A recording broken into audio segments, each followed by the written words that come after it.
This flap, this graph, will result just a bit more apically, no more than 1 millimeter more apically than the buccal parabola.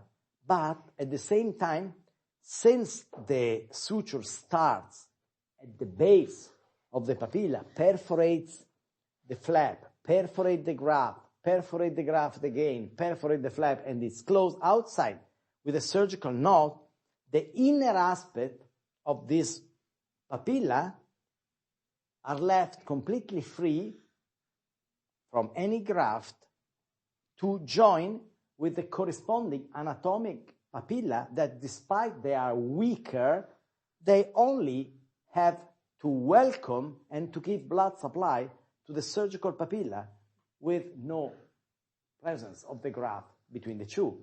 But during the advancement of the flap, coronal advancement of the flap, also the graft which is applied to the inner aspect of the flap is advanced in a coronal position.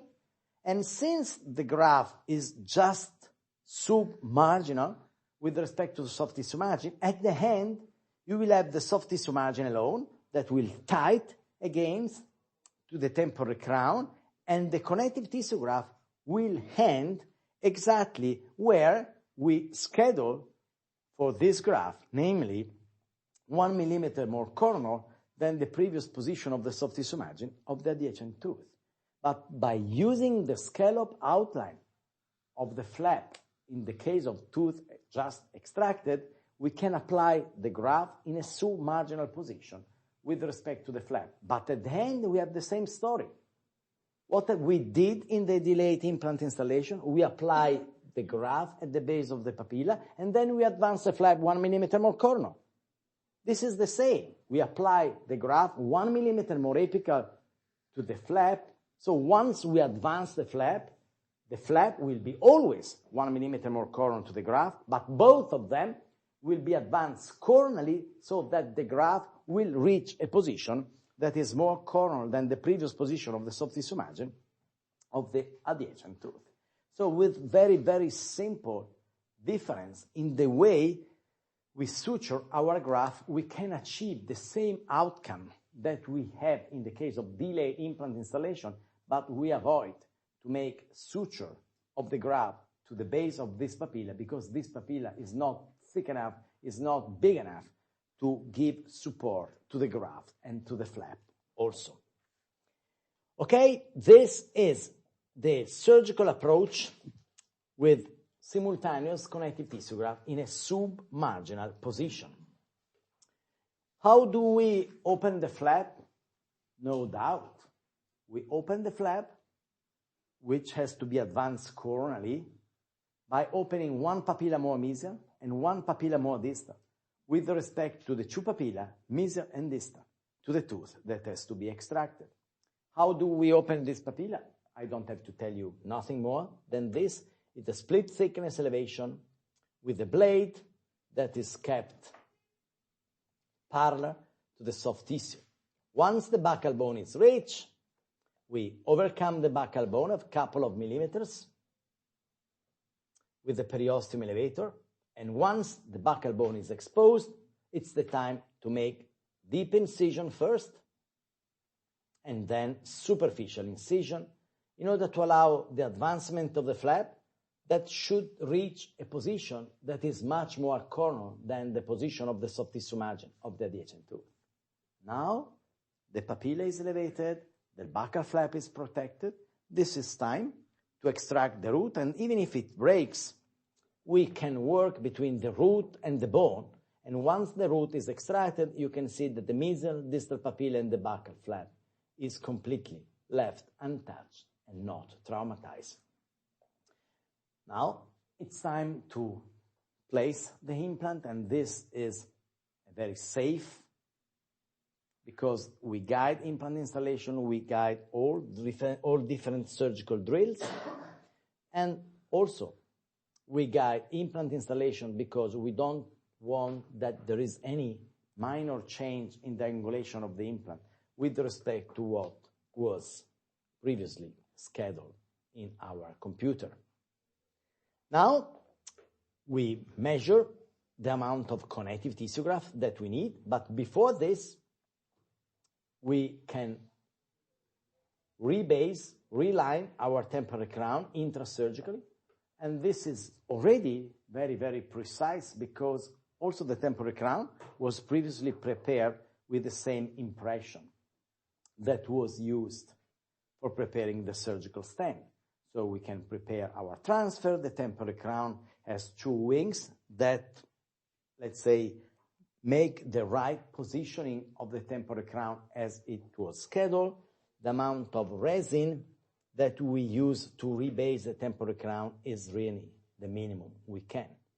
Now it starts the desepithelialization of the papilla mesial and distal to the implant site and also to the two adjacent interproximal space.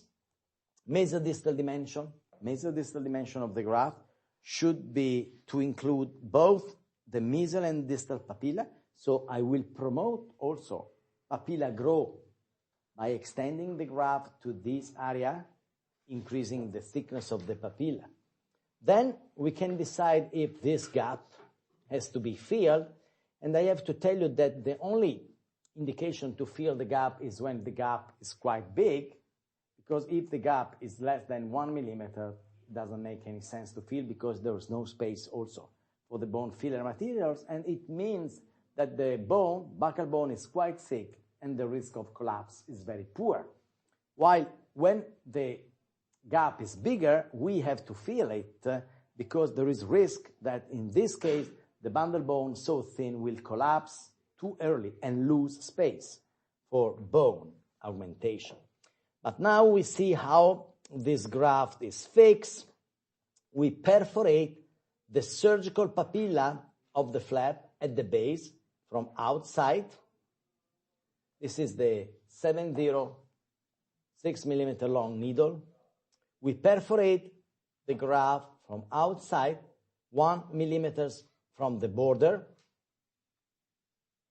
We perforate the graft horizontally 1 millimeter from the border. And finally, we perforate again the flap 1 millimeter with respect to the starting point at the base of the surgical papilla, so that when you close the surgical knot very easily outside, you see that the graft disappears from the area of the papilla because the suture starts at the base of the papilla. Now we do the same thing on the second papilla, perforation of the papilla from outside, perforation of the graft 1 millimeter from the border, perforation of the graft and perforation of the flap again. So now when everything is closed and you look your flap from inside, you can see that the whole area of the surgical papilla is completely free from the graft because the graft starts just a bit submarginally with respect to the soft tissue margin of the buccal parabola. So this papilla will be completely free to join with the anatomic desepithelialized papilla during the advancement of the flap with no interference by the graft, but during the advancement of the flap, also the graft, which is applied to the inner aspect of the flap, will be advanced coronally. Now it's the time to stabilize the flap at the level of the adjacent teeth, and this is done with the same 11 millimeter long PGA suture. And the last area to be fixed is obviously the area of the implant site. Before closing the papilla, I want to check that the temporary crown is fitting well and is not compressing at all the area where surgical and anatomical papilla must close by first intention. And one of the two papilla should be always closed before the temporary crown application because it's easy to close this with no interference by the temporary crown. Obviously, you cannot close both the papilla and then apply the temporary crown after because this is not capable to be inserted anymore. So now I see that the temporary crown is good, is well reduced at the level of the mesial papilla, while I prefer to have this reduced even more,